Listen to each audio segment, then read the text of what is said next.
ខ្ញុ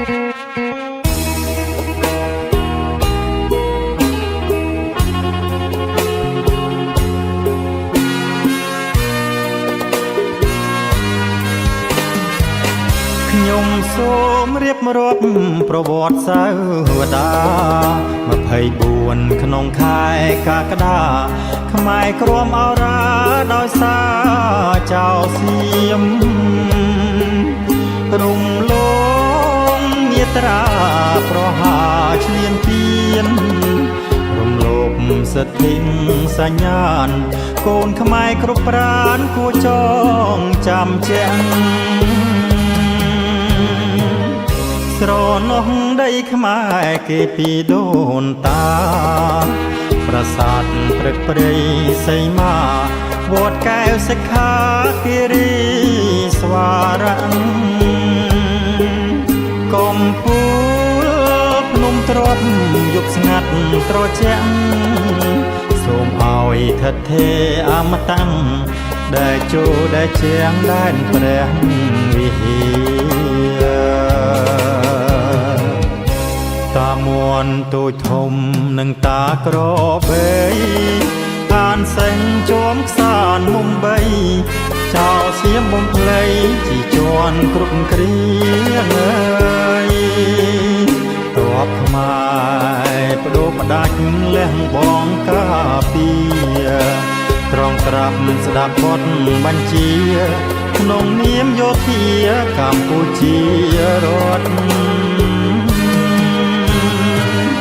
សូមទួងសបារមីថិតគ្រប់ទឿងទីព្រៃភ្នំរុក្ខាំងគិរីពួយលោកតាឌីរទ្ធីមួសមុតជួយឃុំក្រងថែតបខ្មែរឲ្យផុតជាគ្រោះសុខសានជ័យជោគច្បាំងឈ្នះចោលថោកឆ្លៀនពៀនទឹកដី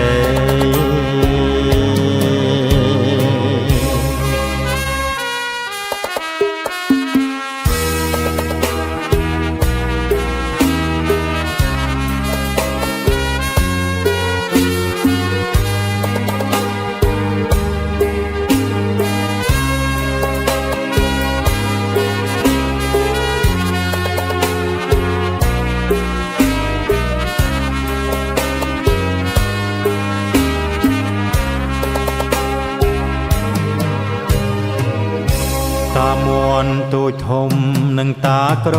បីអានសេងជួមខ្សានមុំបីចោលសៀមបំភ្លៃជីជាន់គ្រប់គ្រៀងអើយតបខ្មែរបដូផ្ដាច់លះបងកាពីត្រង់ត្រាប់ស្ដាប់បទបញ្ជាក្នុងនាមយោធាកម្ពុជារដ្ឋ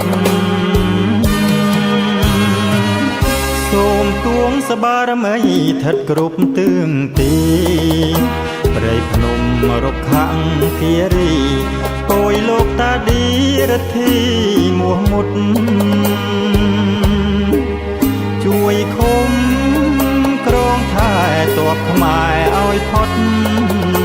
ជាគ្រោះសុខសានជ័យជោគច្បាំងឈ្នះចោលថោកឆ្លៀនពៀនទឹកដី